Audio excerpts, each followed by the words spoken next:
Hi, Cash! Hi po, mabuhay.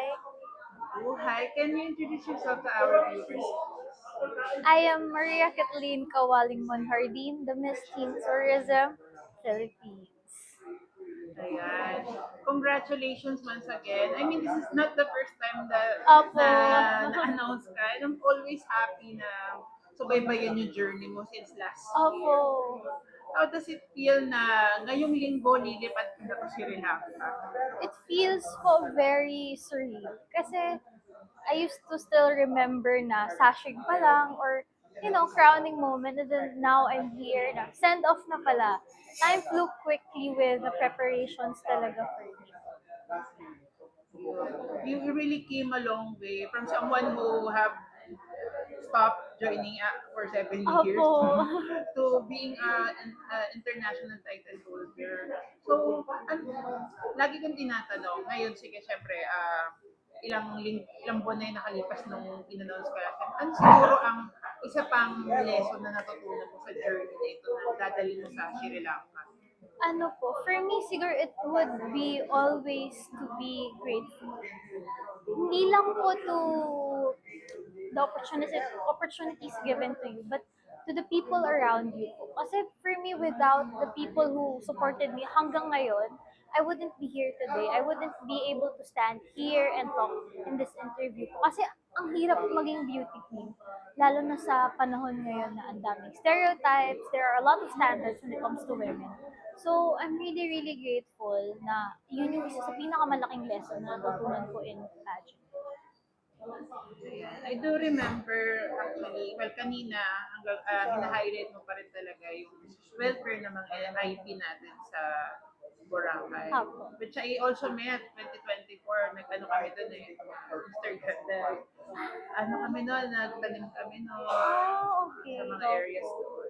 So, kamusta naman yung project mo with the IP of Boracay?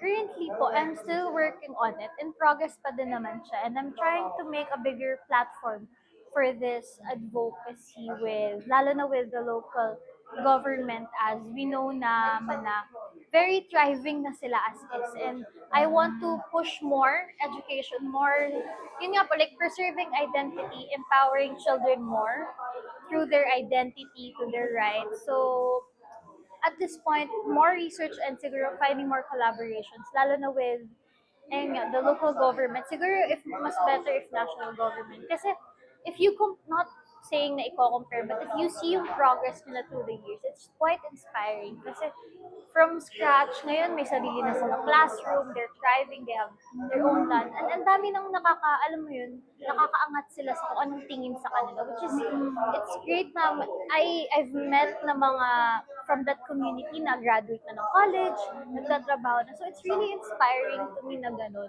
And I really want to push forward na more progress pa sana, more opportunities for those children. I wanna commend you for that kasi ang dami nga yung mga issue about mga locals na Oh, na-exploit. yeah. Um, and I'm happy na you are empowering them Okay. still. So, ayun nga, Boracay very ano talaga, kilala talaga sa buong mundo. Oh, Uh, Tawag dito, siguro, ano, dahil, well, although kilala na siya, anong challenge na tuklasan mo or nararanasan mo sa tourism ng Boracay na uh, siguro gusto mong ma-highlight, and if you have any suggestion on how to resolve that. tourism as is in the island right now is also thriving. Maganda yung pamamalakad and so on and so forth. But for me, I think we should focus more on those communities. Kasi ang daming tourists, ang daming so on, but some people would leave the island without ever knowing those people who really shape the destination. And I really hope na mabigyan sila ng spotlight.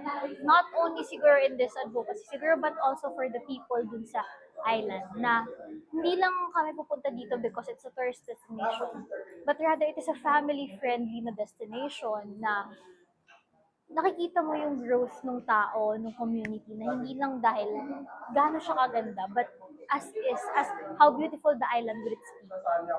Ayun po. Yes, and no one gets left behind talaga. Opo. Pero ayan, let's talk about Sri Lanka. Meron ka na bang, siguro, mayroon ka na bang mga na-research? Siguro one thing na natuklasan mo sa Sri Lanka na excited ka. Siguro po, it's to know their people. Kasi I saw some research about it na parang Sri Lankan and Filipinos are quite similar when it comes to the idea of kapwa or how hospitality then works for them.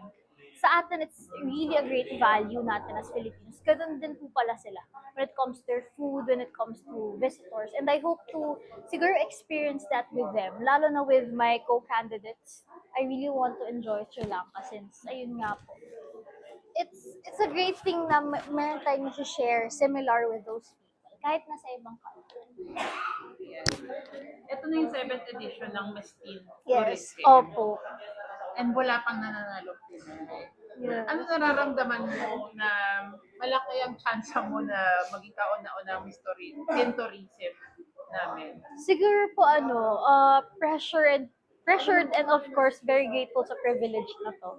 Kasi for those 7 years, ang daming magagaling, ang daming worth it ng title. And then, sadly, wala ang Philippines. But I hope to bring back the crown sa atin. Hindi lang dahil, syempre, spotlight. But also use this voice na ito kaming mga Filipino in this stage. We can present ourselves with grace. Kahit ganito pa kami kabata or, simple as how strong-willed Filipinos are. Well, ngayon alam naman, monsoon season ngayon. Opo. And syempre may sa mga taga sa atin, sa inyo, sa Aklan, may mga nakakaranas ng kalamidad. Anong message mo sa kanila? I hope you all are doing well. And I know na ang daming nahirapan because I have also experienced those strategies, lalo na sa typhoon sa amin before. And it's hard, but I really hope you do get help from the government and the assistance you deserve. And ang masasabi ko lang po is, I hope you all are doing well. I'm still praying for everyone who needs prayers right now. Hindi lang nung nasasalanta ng bagyo, but yung mga taong nasa hospital because of it, nahihirapan family nila. So, I'll always be praying for those people and I do hope you get all the help. And lastly, can you invite them to support you sa Sri Lanka this month? Ayun. So, as you know, I'm leaving this 18 po. So, I'm deeply asking for your support.